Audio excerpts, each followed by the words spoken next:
남들이 다 하는 보통 물건에서 시세보다 조금 싼 가격에 낙찰을 받아서 만족하는 것에 그치는 그런 보통 경매가 아닙니다. 남들이 조금은 꺼리는데요. 조금만 관심을 갖고 들여다보면 경쟁률도 낮고 수익도 2배 이상 낼 수 있는 특수 물건만을 경매로 공략하시는 분이죠. 경매의 신입니다. 우리옥션 이성용 대표 모셔보도록 하죠. 안녕하세요. 네, 안녕하세요. 네, 자 오늘도 역시 특수 물건만을 경매 공략해서 네. 또 수익을 낼 수 있는 그런 제대로 된 꿀팁을 알려주신다고 하셨는데 네. 자 오늘 알려주실 내용이 바로 지금 임차인이 있는 그러니까 대항력이 있는 임차인의 보증금을 지급하지 않아도 되는 꿀팁을 공개해 주신다고 하셨어요. 네, 맞습니다. 말이 어려워요. 먼저 대항력이 있는 임차인 이 부분을 개념을 좀 짚고 넘어가야 될 것 같아요. 대항력이 있는 임차인은 경매에서 낙찰자한테 내가 보증금 못 받을 때까지는 절대 못 나갈 수 있는 힘이에요. 그러니까 네. 주장할 수 있는 힘이죠. 내 보증금에 대해서. 네. 그게 대항력 있는 임차인이다.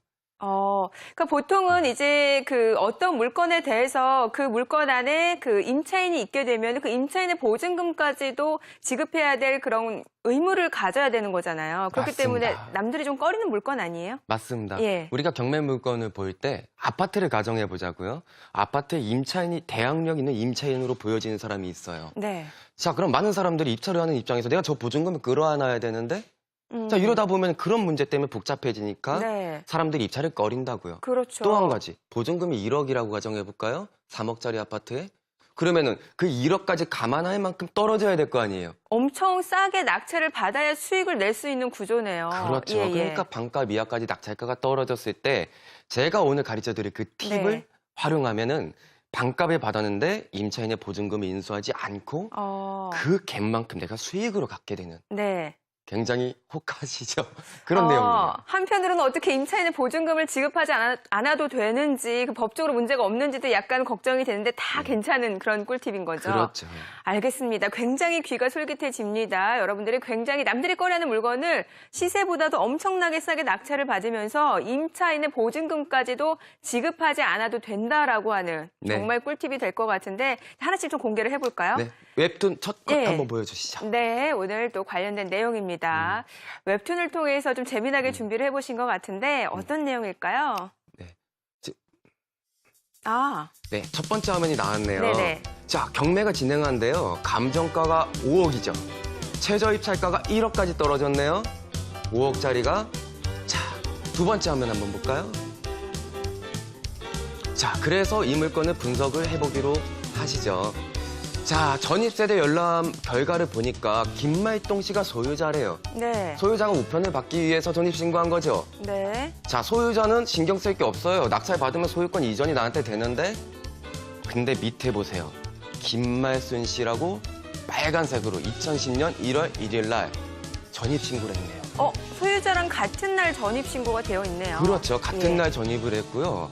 그리고 소유자가 아니에요. 네. 그 정체불명이죠. 그러네요. 임차인도 아닌 것 같고 뭐예요? 여기서 잘 보세요. 대항력의 기준은 전입신고를 가지고 합니다. 밑에 봐보세요. 네. 등기 권리 분석을 봤을 때 근저당권 적혀 있죠? 네. 이게 돈을 빌려주고 그 부동산을 담보로 잡기 위해서 설정하는 권리예요. 네. 은행에서 근저당권 설정하잖아요. 2011년에 설정했어요. 그리고 저게 말소 기준 권리거든요. 이 말소 기준 권리보다 늦게 설정된 권리들은 전부 다 말소돼요. 낙찰자한테 인수가 안 된단 말이야. 네. 그런데 그 위에 김말순 씨는 2010년도죠. 네. 1년 앞서서 전입했죠. 네. 이게 바로 선순위 대항력 있는 임차인이 되는 거란 말이에요. 그러니까 은행에서 저런 임차인이 있는 걸 알고도 이제 일단은 뭐 은행이 됐든 어떤 채권자가 됐든 돈을 빌려줬다라는 얘기네요, 일단은. 그렇죠. 예. 여기서 뭐 여러 가지 저희가 이제 분석을 해봐야 될 사례들이 있는 것 같아요. 어떤 맞습니다. 부분을 좀 주의 깊게 봐야 되는 거죠? 자, 이제 지금부터 설명을 드릴게요. 네. 아까처럼 선순위로 전입이 되어 있잖아요. 근데 전입신고는 말이죠. 우편을 받기 위해서 할 수도 있잖아요. 네네. 임차인이 아니라도, 그렇죠? 네네. 그런데 무조건 선순위로 전입만 되어 있으면 경매정보지에는 새빨간 표로 인수해야 된다. 대항력 있다라고 떠버리는 거예요. 표 준비된 거 있나요? 네네네. 인수해야 되는데 대항력이 있다. 이게 지금 이렇게 살펴볼 수 있는 거네요. 그렇죠. 우리가 아까 봤던 김말순 씨가 여기 나오죠? 네네. 경매 정보지엔 표로 이렇게 뜨는 거예요. 네. 대항력 있다. 한자로 네. 유라고 적혀 있죠? 네. 그리고 인수라고 적혀 있죠. 이러면 초보자들은 아무도 입찰을 안 해요. 임차인으로 생각을 하는 거죠, 보통은. 그럼요. 예. 전입되어 있다는 것만으로도 객관적으로 일단 이렇게 표로 떠버리니까 초보자들이 피하는 건데 네. 여기서 첫 번째 의심을 한번 품어보자고요. 네, 어디서 품어야 자. 될까요? 김말동이에요, 소유자가. 네. 근데 이름이 이상해. 김말순이래. 어떤 관계인가요? 가족이에요? 부녀 뭐예요? 관계로 보이지 않아요, 이름이? 아, 성도 같고, 예. 그렇죠. 김말동, 네네. 김말순. 네, 네. 그렇죠. 둘이 사랑하는 관계는 아니라 부부는 아닐 거란 말이에요. 그렇죠. 아니면 남매일 수도 있겠네요. 그렇죠. 네. 여기서 첫 번째로 가족 관계일 수 있겠다라는 의심을 품을 수가 있는 거고. 네. 두 번째, 전입일이 같아요. 김말동 씨랑. 아, 그렇죠. 예. 내가 만약 여러분들이 소유자라고 생각을 해봐요. 그리고 부동산을 내가 하나 소유했다. 그리고 내가 세를 주려고 할 때는 보세요. 처음에 내가 전입을 했지만 세를 줄 때는 내가 전출을 하면서 임차인이 전입을 하겠죠. 어느 정도 시간 간격이 있어야 되는 거잖아요. 그렇죠. 예. 전출 전입이 날짜가 같다. 이건 가능할 수 있어요. 네. 전입이 같다라는 것은 임차인과 동거를 하는 건가? 작은 방 하나 내주고? 그럴 수는 없잖아요. 그렇죠? 네네. 그래서 이런 거 의심해 볼 수가 있죠. 이름이 부녀 관계나 부부 관계처럼 보인다. 가족 그러니까 관계처럼 가족 보인다. 관계가 아닌지를 의심을 해야 되는 거군요. 그렇죠. 예. 그런데 전입일까지 같아. 같이 네. 들어갔대. 네. 자, 이럴 때는 임차인이 첫 번째로 아닐 것 같다라는 의심을 품고 들어가기 시작해야 돼요. 그렇죠? 네네. 자, 여기서 두 번째 이제 표 준비된 거 있나요? 네. 첫 번째 의심은 임차인으로 표시는 되어 있습니다만 실질적인 임차인이 아닐 수도 있기 때문에 가족 관계인지 의심을 해야 되는 거군요. 그쵸. 네, 두 번째 네, 의심은요. 그다음에 이제 이 표 말씀드릴게요. 네. 자, 또 하나 힌트가 있다. 보세요. 임차금 빵원, 임차 보증금 빵원. 근데 인수해야 되는데 뭐야 이거? 이게 뭐죠? 뭐 보증금 없이 들어와 있는 거예요? 뭐예요? 아니에요. 잘 들으세요. 네. 법원은요, 경매가 진행되게 되면은 소유자를 제외한 전입자들한테 통지서를 보내요. 통지를 합니다. 네. 경매가 진행되니까 임차인이면 권리 신고를 하라고. 아, 그런데 이때 여러분들이 생각을 해보세요. 나는 임차인이고 내 소중한 재산인 보증금이 걸려 있어요. 네. 근데 법원에서 권리 신고하래. 하죠, 당연히. 해야죠. 내 네. 소중한 재산인데. 네. 근데 권리 신고를 안 하면은 월세가 얼마인지도 모르고 보증금이 얼마인지도 모르니까 미상 이런 뜻이에요, 이게. 아, 여러분들- 권리 신고를 안 한 거군요. 그렇죠. 예. 진정한 임차인이면 신고를 했겠죠. 네. 그리고 두 번째, 확정일자가 확정일자가 없다? 없네요. 확정일자 왜 하죠? 여러분들 중개업소에서 계약하면 중개업소 소장님이 말하죠. 전입신고 오늘 하시고 그때 주민센터 가서 확정일자도 예, 가출하고. 그렇죠. 확정일자는요. 주민센터에서 도장을 찍어주는 거란 말이에요. 왜 아니었냐? 이 확정일자 날짜를 가지고 경매에 넘어갔을 때 이 날짜로 등기 권리 사이에 삐집고 들어가서 순위 배당을 받을 수 있는 권리예요. 저 우선순위라는 그런 부분. 우선 예. 변제권이란 예, 말이에요. 예. 근데 확정일자를 안 갖췄어. 왜 안 갖췄겠어요? 임대차 계약서가 없으니까 안 받았겠지. 네. 이렇게까지 처리되죠. 아. 그리고 마지막으로 자, 아까 근저당권 있었죠? 네. 이게 은행이라고 가정을 해보자고요. 네네. 은행이 돈을 빌려줄 때 말이죠. 선순위 대항력 있는 임차인이 먼저 이미 전입이 되어 있으면은 네. 돈을 빌려줄 때 선순위 전입자가 먼저 배당을 받아간단 말이에요. 경매 넘어가면. 그렇죠. 그럼 대출해줄 수 있는 금액에서 빼고 대출해줘야 될 거 아니에요. 그래서 최근에 뭐 최대로 많이 해줄 수 있는 부분이 딱 70%까지잖아요. 그렇죠. 이제 예. DTI랑 LTV 규제가 이제 많이 완화되면서 네. 이제 그 가치 대비에 가격 대비에 70%까지 대출이 돼요. 네. 근데 은행의 근저당권이 3억 5천이라고 한번 가정을 해보자고요. 그럼 나머지 금액에서 70%를 해줘야 되는 거네요. 그럼요. 예. 예를 들어서 임차인이 있으면은 분명히 은행은 김말순 씨가 누구냐 물어봤을 거예요. 김말동 씨한테. 그렇죠. 세대 열람해오라 예, 그런 다음에. 예. 그다음에 김말동 씨가 만약에 임차인이다 그러면은 그 금액만큼 빼고 나머지 대출해줬어야 금액. 해줬어야 되는데 3억 5천이 나왔다고 가정해 보자고요. 네. 얼마죠? 5억짜리였죠. 그러면 57에 35. 최대 다 해준 거네요. 다 해준 거죠. 만약에 예. 보증금이 5천이었다 그러면 3억만 나왔어야죠.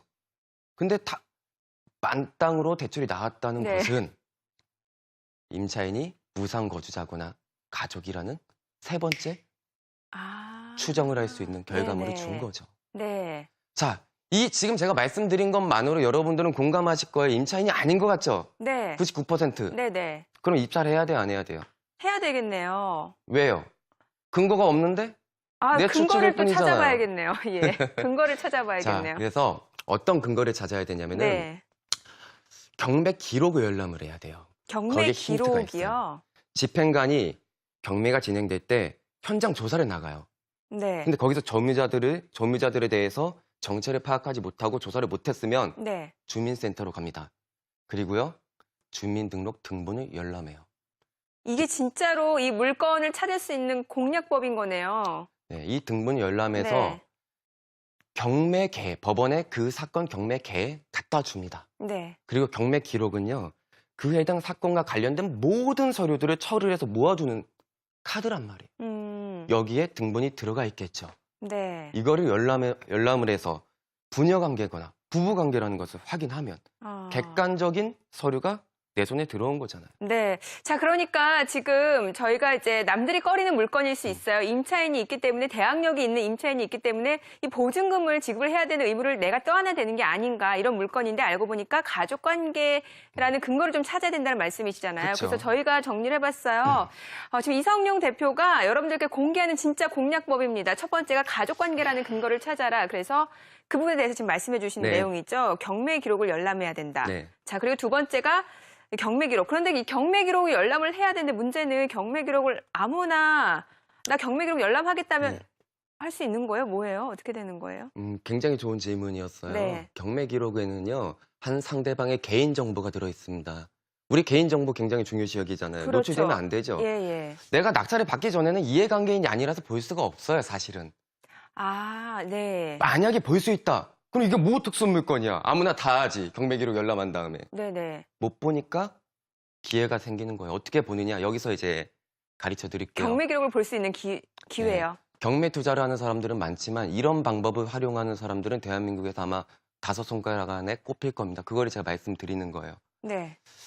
아까 등기 권리에 있을 때 근저당권 밑에 뭐가 있었냐면 개인 가압류가 있었어요. 네, 봤어요. 개인이 가압류해 놓은 거예요. 예. 자, 그럼 가압류를 해놓은 가압류 권자는 현재 소유자인 김말동 씨랑 관계가 좋을까요? 나쁠까요? 안 좋죠. 그렇죠. 근데 네. 가압류 권자는 이해관계인이에요? 이해관계인 아니에요? 이해관계인이죠. 경매 그 기록 볼 수 있어요? 없어요? 볼 수 있겠네요, 그분이. 예. 근데 가압류 권자는 또 이런 위치에도 놓인다? 김말동 씨랑 관계가 좋지 않아요. 이 전제하에 낙찰가가 계속 떨어지면 내가 배당금으로 받을 수 있는 채권 회수가 적어지잖아요. 채권 금액이. 네네. 가압류 왜 해놨어요? 경매 넘어갔을 때 배당 받으려고 한 거란 말이에요. 네네. 다른 이유도 있지만 네. 배당금은 계속 적어지니까 이 가압류권자는 낙찰가가 높아지길 바래요. 근데 5억짜리가 1억까지 떨어졌대. 네. 누가 도와줬으면 좋겠을 거예요. 구원을 받고 싶어요. 지금 이 상황을. 네. 그럼 어떻게 해야 돼요? 등기부등본이 열람하면 가압류권자의 주소가 나와 있다? 그 주소를 적고 자동차 내비게이션에 찍어서 가는 거예요. 찾아가는 거죠. 네. 그리고 이렇게 질문을 하는 거예요. 누구냐고 물어보면은 현재 진행되는 경매 물건에 대해서 입찰을 하려고 하는데 김말순 씨라고 네. 전입이 되어 있는데 이 사람의 임차인처럼 보여지기 때문에 네. 많은 사람들이 보증금에 인수해야 되는 여부가 어떻게 되는지 몰라서 예. 입찰을 아무도 안 하고 있습니다. 근데 저는 이 아파트가 너무너무 갖고 싶거든요. 네네. 김말순 씨가 누구죠? 물어보면 첫 번째, 이해관계가 있으니까 알 수도 있어요. 그 말똥이 딸이라고. 그러거나 네. 나도 모르겠는데 어떻게 해야 되죠? 이럴 수도 있잖아요. 그렇죠. 모를 수 있죠. 가압류권자도. 일단 답은 한 가지. 네. 이렇게만 대답하면 돼요. 법원에 가서 경매 기록을 열람을 하면 거기에 누가 봐도 제 추정으로는 가족처럼 보이는데 네. 주민등록 등본을 열람하면 객관적인 증빙 서류가 되는 거니까 근거 서류가 되는 거니까 저랑 손잡고 가시죠. 같이 동행을 해줘야 되겠네요. 그렇죠. 예. 그리고 어느 정도 사례는 해드리겠습니다. 네. 그러면은 아나운서님 같은 경우에는 해줄 거예요, 안 해줄 거예요?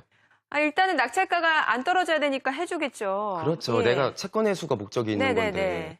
그럼 그거 경매 기록을 열람해서 주민등록 등본을 열람하고 복사해서 내 주머니에 챙기면 나는 안전하게 편안하게 나만의 정보를 입찰할 수 있겠죠. 반값에 낙찰받고 가짜 임차인이라는 것을 이걸로 증명하면 되니까 법원에 이걸 제출하면 알아서 명도도 해줄 것이고. 네. 그리고 아까 같은 경우에 뭐가 있었냐면은 이렇게도 돼요.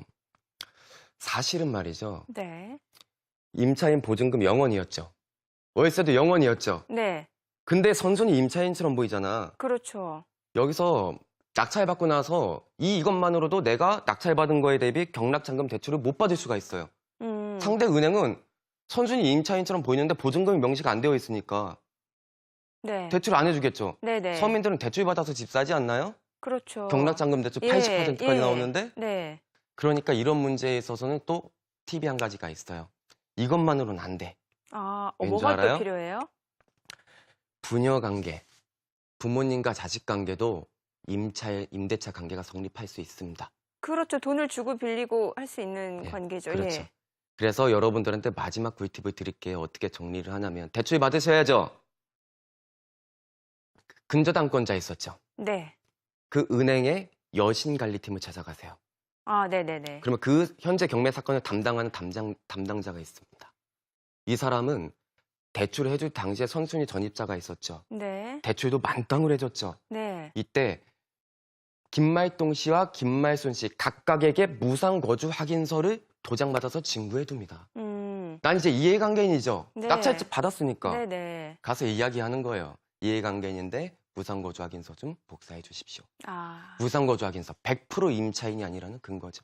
아. 그럼 나는 담보대출도 마음껏 받을 수도 있고 낙찰 받고 네. 보증금 인수도 가족관계인 것 서류가 있으니까 끌어안지 않을 수 있고 네. 이렇게 정리해서 이제 2배 수익을 보는 방법입니다. 아, 정말 꿀팁이네요. 가족관계라는 근거를 찾아야 되고 그 근거를 찾기 위해서 경매 기록을 열람을 해야 되고 또 아무나 볼 수가 없으니까 그렇죠. 가압류권자를 찾아가서 같이 동행해서 뛰고 그렇죠. 자 그리고 또 마지막으로 대출을 받아야 되니까 그 담당 은행의 여신관리팀을 찾아가야 되고 그렇죠. 무상거주 확인서. 예, 알겠습니다. 정말 고급 정보 꿀팁을 공개를 해주셨는데 실제 사례 간단하게 좀 살펴볼까요? 네, 간단하게 예. 보시죠. 인천 서구 왕길동에 있는 검단 자이 아파트예요. 자이 네. 아파트 많이 좋아하시죠? 고급 브랜드 브랜드니까. 아파트잖아요. 예. 경매 사건이었는데 감정가가 4억 5천이에요. 네. 최저 입찰가가 보세요. 반값까지 떨어졌죠? 엄청 2억 떨어졌네요. 2,050만 예. 원이네요. 소유자가 장모모 씨였어요. 네. 제가 얼마에 낙찰받았냐면은 2억 2,600만 원에 거의 낙찰받았어요. 최저가에 근접하는 수준으로 낙찰을 받았네요. 맞습니다. 예. 근데 다음 표가 있을 거예요. 네. 보여주시죠. 어떤 내용인가요? 아, 이게 실제 그 주변의 전경인 건가요? 맞습니다. 예. 여기서 전입자 한번 봐보세요. 또 전입. 네. 이모모 씨죠. 네. 이젠 성이 틀리네? 어. 그러면 뭐 부녀 관계는 아닐 거고, 그렇죠? 가족 관계가 아닌가? 이런 생각이 들죠. 자, 전입일이 2011년 4월 29일이에요. 네. 날짜가 며칠은 틀렸지만 비슷했어요. 네, 네. 그리고 보세요. 표를 보게 되면 전입, 확정, 배당. 이거 네. 배당 요구했느냐 안 했느냐거든요. 네. 전입밖에 안 했죠. 확정일자도 없네요. 그쵸? 예. 그리고 보증금 차임에 대해서도 미상이네. 그러네요. 이건 뭐예요? 임차인이 아닐 가능성이 높겠죠. 네네. 그래서 조사를 해보니까 부부였어요. 아, 그러니까 권리 신고를 안 했기 때문에 저희가 빈칸으로 되어 있는 거고 부부 관계. 그렇죠. 부부 관계일 때는 원칙적으로 임대차 관계가 성립 안 됩니다. 아, 아주 특별한 예외, 1% 예외가 있는데 여러분들 네. 모르셔도 돼요. 네. 실제에선 거의 일어날 수가 없는 판례이기 네네. 때문에. 그래서 이 물건을 제가 역시나 경매 기록을 열람을 해갖고 부부 관계인 거를 등본을 통해서 확인해서 네. 2억 2,600만 원에 낙찰을 받고 지금 양도를 해서 2배 수익을 아, 만들어냈죠. 알겠습니다. 자, 오늘 이 시간에는요, 여러분들 요즘 부동산 경매에 굉장히 관심 많으시죠? 그런데 보통 물건이 아닙니다. 남들이 꺼려하는 그런 특수 물건을 제대로 좀 공략해서 큰 수익을 낼 수 있는 비법에 대해서 알려드렸습니다. 경매신이었습니다. 우리 옥션의 이성용 대표였습니다. 오늘 말씀 고맙습니다. 네, 감사합니다.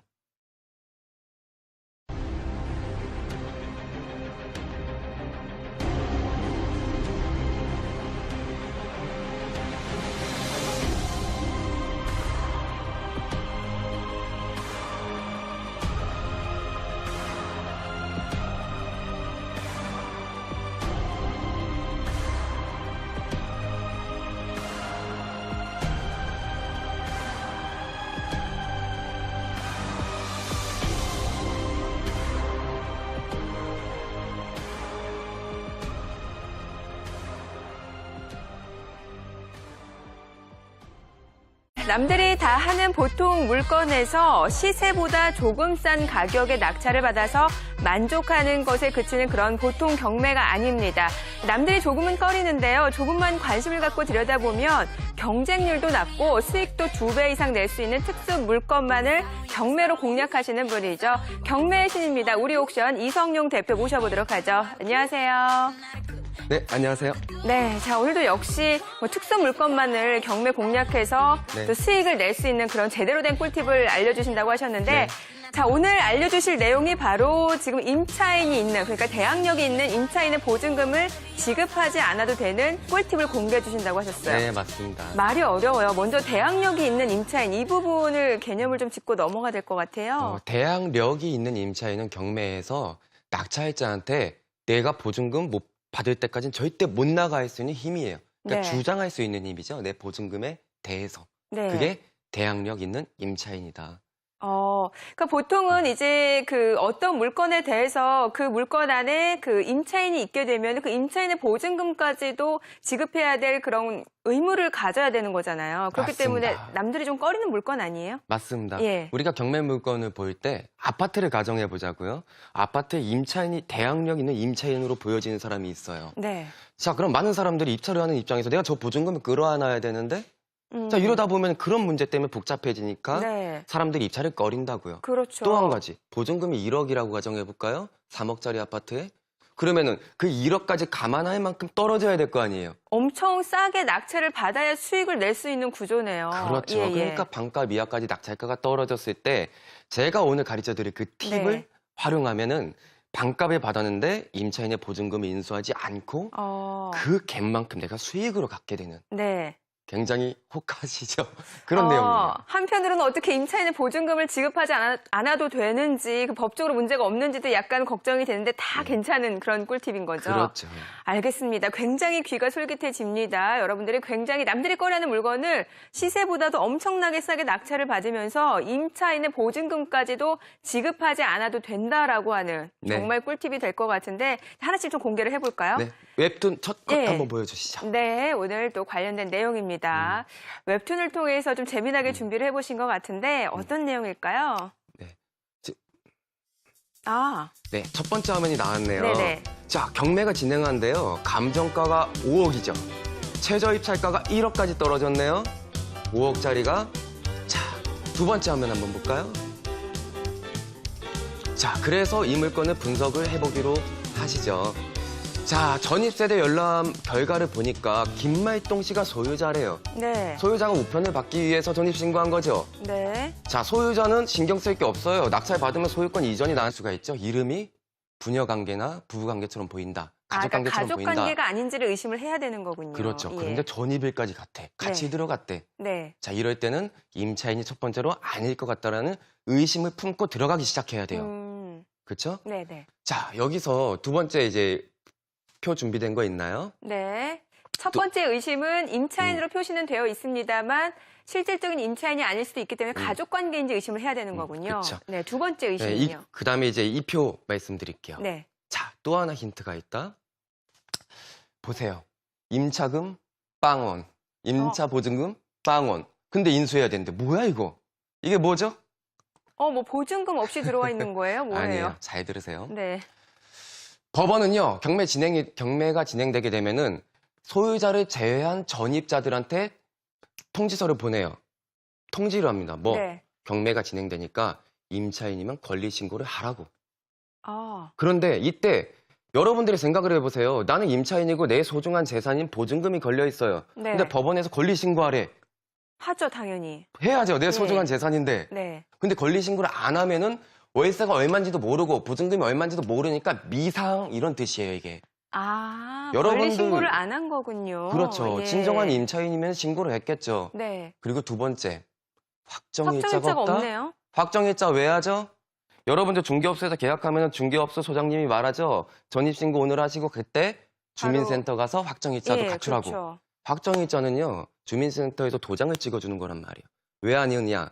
이 확정일자 날짜를 가지고 경매에 넘어갔을 때 이 날짜로 등기 권리 사이에 삐집고 들어가서 순위 배당을 받을 수 있는 권리예요. 저 우선순위라는 그런 부분. 우선 변제권이란 예, 말이에요. 예. 근데 확정일자를 안 갖췄어. 왜 안 갖췄겠어요? 임대차 계약서가 없으니까 안 받았겠지. 네. 이렇게까지 처리되죠. 그리고 마지막으로. 자, 아까 근저당권 있었죠? 네. 이게 은행이라고 가정을 해보자고요. 네네. 은행. 은행이 돈을 빌려줄 때 말이죠. 선순위 대항력 있는 임차인이 먼저 이미 전입이 되어 있으면은 네. 돈을 빌려줄 때 선순위 전입자가 먼저 배당을 받아간단 말이에요. 경매 넘어가면. 그렇죠. 그럼 대출해줄 수 있는 금액에서 빼고 대출해줘야 될 거 아니에요. 그래서 최근에 뭐 최대로 많이 해줄 수 있는 부분이 딱 70%까지잖아요. 그렇죠. 이제 예. DTI랑 LTV 규제가 이제 많이 완화되면서 네. 이제 그 가치 대비에 가격 대비에 70%까지 대출이 돼요. 네. 근데 은행의 근저당권이 3억 5천이라고 한번 가정을 해보자고요. 그럼 나머지 금액에서 70%를 해줘야 되는 거네요. 그럼요. 예. 예를 들어서 임차인이 있으면은 분명히 은행은 김말순 씨가 누구냐 물어봤을 거예요. 김말동 씨한테. 그렇죠. 세대 열람 해오라 예, 그런 다음에. 예. 그다음에 김말동 씨가 만약에 임차인이다 그러면은 그 금액만큼 빼고 나머지 대출해줬어야 되는데 3억 5천이 나왔다고 가정해 보자고요. 네. 얼마죠? 5억짜리였을 되는데 근데 밑에 보세요. 김말순 씨라고 빨간색으로 2010년 1월 1일 날 전입 신고를 했네요. 소유자랑 같은 날 전입 신고가 되어 있네요. 그렇죠. 같은 예. 날 전입을 했고요. 그리고 소유자가 아니에요. 네. 그 정체불명이죠. 그러네요. 임차인도 아닌 것 같고 뭐예요? 여기서 잘 보세요. 대항력의 기준은 전입 신고를 가지고 합니다. 아, 밑에 봐보세요. 네. 등기 권리 분석을 봤을 때 근저당권 적혀 있죠. 네. 이게 돈을 빌려주고 그 부동산을 담보로 잡기 위해서 설정하는 권리예요. 네. 은행에서 근저당권 설정하잖아요. 2011년에 설정했어요. 그리고 저게 말소 기준 권리거든요. 이 말소 기준 권리보다 늦게 설정된 권리들은 전부 다 말소돼요. 낙찰자한테 인수가 안 된단 말이야. 네. 그런데 그 위에 김말순 씨는 2010년도죠. 네. 1년 앞서서 전입했죠. 네. 이게 바로 선순위 대항력 있는 임차인이 되는 거란 말이에요. 그러니까 은행에서 저런 임차인이 있는 걸 알고도 이제 일단은 뭐 은행이 됐든 어떤 채권자가 됐든 돈을 빌려줬다라는 얘기네요, 일단은. 그렇죠. 예. 여기서 뭐 여러 가지 저희가 이제 분석을 해봐야 될 사례들이 있는 것 같아요. 어떤 맞습니다. 부분을 좀 주의 깊게 봐야 되는 거죠? 자, 이제 지금부터 설명을 드릴게요. 네. 아까처럼 선순위로 전입이 되어 있잖아요. 근데 전입 신고는 말이죠. 우편을 받기 위해서 할 수도 있잖아요. 네네. 임차인이 아니라도, 그렇죠? 네네. 그런데 무조건 선순위로 전입만 되어 있으면 경매 정보지에는 새빨간 표로 인수해야 된다. 대항력 있다라고 떠버리는 거예요. 표 준비된 거 있나요? 네네네. 인수해야 되는데 대항력이 있다. 이게 지금 이렇게 살펴볼 수 있는 거네요. 그렇죠. 우리가 아까 봤던 김말순 씨가 여기 나오죠? 네네. 경매 정보지엔 표로 이렇게 뜨는 거예요. 네. 대항력 있다. 한자로 네. 유라고 적혀 있죠? 네. 그리고 인수라고 적혀 있죠. 이러면 초보자들은 아무도 입찰을 안 해요. 임차인으로 생각을 하는 거죠, 보통. 그럼요. 예. 전입되어 있다는 것만으로도 객관적으로 일단 이렇게 표로 떠버리니까 초보자들이 피하는 건데 네. 여기서 첫 번째 의심을 한번 품어보자고요. 네, 어디서 품어야 자. 될까요? 김말동이에요, 소유자가. 네. 근데 이름이 이상해. 김말순이래. 어떤 관계인가요? 가족이에요? 부녀 뭐예요? 관계로 보이지 않아요, 이름이? 성도 같고, 예. 그렇죠. 김말동, 네네. 김말순. 네. 그렇죠. 둘이 사랑하는 관계는 아니라 부부는 아닐 거란 말이에요. 그렇죠? 아니면 남매일 수도 있겠네요. 그렇죠. 네. 여기서 첫 번째로 가족 관계일 수 있겠다라는 의심을 품을 수가 있는 거고. 네. 두 번째, 전입일이 같아요. 김말동 씨랑. 그렇죠. 예. 내가 만약 여러분들이 소유자라고 생각을 해봐요. 그리고 부동산을 내가 하나 소유했다. 그리고 내가 세를 주려고 할 때는 보세요. 처음에 내가 전입을 했지만 세를 줄 때는 내가 전출을 하면서 임차인이 전입을 하겠죠. 어느 정도 시간 간격이 있어야 되는 거잖아요. 그렇죠. 예. 전출 전입이 날짜가 같다. 이건 가능할 수 있어요. 네. 전입이 같다라는 것은 임차인과 동거를 하는 건가? 작은 방 하나 내주고? 그럴 수는 없잖아요. 그렇죠? 네네. 그래서 이런 거 의심해보죠. 57에 그러면 35. 최대 다 해준 거네요. 다 해준 거죠. 만약에 예. 보증금 5천이었다 그러면 3억만 나왔어야죠. 근데 다 만땅으로 대출이 나왔다는 네. 것은 임차인이 무상 거주자거나 가족이라는 세 번째 추정을 할 수 있는 결과물을 네네. 준 거죠. 네. 자, 지금 제가 말씀드린 것만으로 여러분들은 공감하실 거예요. 임차인이 아닌 것 같죠? 네. 99%. 네네. 그럼 입찰해야 돼요, 안 해야 돼요? 해야 되겠네요. 왜요? 근거가 없는데? 내 근거를 추측일 또 뿐이잖아요. 찾아봐야겠네요. 예. 근거를 자, 찾아봐야겠네요. 그래서 어떤 근거를 찾아야 되냐면은 네. 경매 기록을 열람을 해야 돼요. 경매 거기에 힌트가 기록이요? 집행관이 경매가 진행될 때 현장 조사를 나가요. 네. 근데 거기서 점유자들에 대해서 정체를 파악하지 못하고 조사를 못했으면 네. 주민센터로 갑니다. 그리고요, 주민등록 등본을 열람해요. 이게 진짜로 이 물건을 찾을 수 있는 공략법인 거네요. 네, 이 등본을 열람해서 네. 경매계, 법원에 그 사건 경매계에 갖다 줍니다. 네. 그리고 경매 기록은요, 그 해당 사건과 관련된 모든 서류들을 처리해서 모아두는 카드란 말이에요. 여기에 등본이 들어가 있겠죠. 네. 이거를 열람을 해서 부녀관계거나 부부관계라는 것을 확인하면 객관적인 서류가 내 손에 들어온 거잖아요. 네. 자, 그러니까 지금 저희가 이제 남들이 꺼리는 물건일 수 있어요. 임차인이 있기 때문에, 대항력이 있는 임차인이 있기 때문에 이 보증금을 지급을 해야 되는 의무를 내가 떠안아야 되는 게 아닌가, 이런 물건인데 알고 보니까 가족관계라는 근거를 좀 찾아야 된다는 말씀이시잖아요. 그쵸. 그래서 저희가 정리를 해봤어요. 지금 이성용 대표가 여러분들께 공개하는 진짜 공약법입니다. 첫 번째가 가족관계라는 근거를 찾아라. 그래서 그 부분에 대해서 지금 말씀해 주신 네. 내용이죠. 경매 기록을 열람해야 된다. 네. 자, 그리고 두 번째가 경매 기록. 그런데 이 경매 기록을 열람을 해야 되는데 문제는 경매 기록을 아무나 나 경매 기록 열람하겠다면 할 수 있는 거예요? 뭐예요? 어떻게 되는 거예요? 굉장히 좋은 질문이었어요. 네. 경매 기록에는요, 한 상대방의 개인 정보가 들어 있습니다. 우리 개인 정보 굉장히 중요시 여기잖아요. 그렇죠. 노출되면 안 되죠. 예, 예. 내가 낙찰을 받기 전에는 이해관계인이 아니라서 볼 수가 없어요, 사실은. 아, 네. 만약에 볼 수 있다. 그럼 이게 뭐 특수물건이야. 아무나 다 하지. 경매 기록 열람한 다음에. 네네. 못 보니까 기회가 생기는 거예요. 어떻게 보느냐. 여기서 이제 가르쳐 드릴게요. 경매 기록을 볼 수 있는 기회요. 경매 투자를 하는 사람들은 많지만 이런 방법을 활용하는 사람들은 대한민국에서 아마 5손가락 안에 꼽힐 겁니다. 그거를 제가 말씀드리는 거예요. 네. 아까 등기 권리에 있을 때 근저당권 밑에 뭐가 있었냐면 개인 가압류가 있었어요. 네, 봤어요. 개인이 가압류해 놓은 거예요. 예. 자, 그럼 가압류를 해놓은 가압류 권자는 현재 소유자인 김말동 씨랑 관계가 좋을까요? 나쁠까요? 안 좋죠. 그렇죠. 근데 네. 가압류 권자는 이해관계인이에요? 이해관계인 아니에요? 이해관계인이죠. 경매 그 기록 볼 수 있어요? 없어요? 볼 수 있겠네요, 그분이. 예. 근데 가압류 권자는 또 이런 위치에도 놓인다? 김말동 씨랑 관계가 좋지 않아요. 이 전제하에 낙찰가가 계속 떨어지면 내가 배당금으로 받을 수 있는 채권 회수가 적어지잖아요. 채권 금액이. 네네. 가압류 왜 해놨어요? 경매 넘어갔을 때 배당 받으려고 한 거란 말이에요. 네네. 다른 이유도 있지만 네. 배당금은 계속 적어지니까 이 가압류권자는 낙찰가가 높아지길 바래요. 근데 5억짜리가 1억까지 떨어졌대. 네. 누가 도와줬으면 좋겠을 거예요. 구원을 받고 싶어요. 지금 이 상황을. 네. 그럼 어떻게 해야 돼요? 등기부등본이 열람하면 가압류권자의 주소가 나와 있다? 그 주소를 적고 자동차 내비게이션에 찍어서 가는 거예요. 찾아가는 거죠. 네. 그리고 이렇게 질문을 하는 거예요. 누구냐고 물어보면은 현재 진행되는 경매 물건에 대해서 입찰을 하려고 하는데 김말순 씨라고 네. 전입이 되어 있는데 이 사람의 임차인처럼 보여지기 때문에 네. 많은 사람들이 보증금에 인수해야 되는 여부가 어떻게 되는지 몰라서 예. 입찰을 아무도 안 하고 있습니다. 근데 저는 이 아파트가 너무너무 갖고 싶거든요. 네네. 김말순 씨가 누구죠? 물어보면 첫 번째, 이해관계가 있으니까 알 수도 있어요. 그 말똥이 딸이라고. 그러거나 네. 나도 모르겠는데 어떻게 해야 되죠? 이럴 수도 있잖아요. 그렇죠. 모를 수 있죠. 가압류권자도. 일단 답은 한 가지. 네. 이렇게만 대답하면 돼요. 법원에 가서 경매 기록을 열람을 하면 거기에 누가 봐도 제 추정으로는 가족처럼 보이는데 네. 주민등록등본이 열람하면 객관적인 증빙 서류가 되는 거니까 근거 서류가 되는 거니까 저랑 손잡고 가시죠. 같이 동행을 해줘야 되겠네요. 그렇죠. 예. 그리고 어느 정도 사례는 해드리겠습니다. 네. 그러면은 아나운서님 같은 경우에는 해줄 거예요, 안 해줄 거예요? 일단은 낙찰가가 안 떨어져야 되니까 해주겠죠. 그렇죠. 예. 내가 채권 회수가 목적이 있는 네네네. 건데.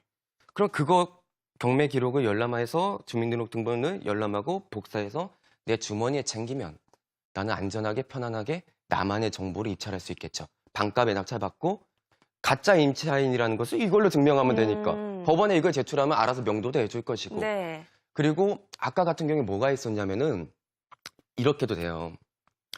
사실은 말이죠. 네. 임차인 보증금 0원이었죠. 월세도 0원이었죠. 네. 근데 선순위 임차인처럼 보이잖아. 그렇죠. 여기서 낙찰받고 나서 이것만으로도 내가 낙찰받은 거에 대비 경락잔금 대출을 못 받을 수가 있어요. 상대 은행은 선순위 임차인처럼 보이는데 보증금이 명시가 안 되어 있으니까 네. 대출 안 해주겠죠. 네네. 서민들은 대출 받아서 집 사지 않나요? 그렇죠. 경락잔금 대출 예, 80%까지 예. 나오는데 네.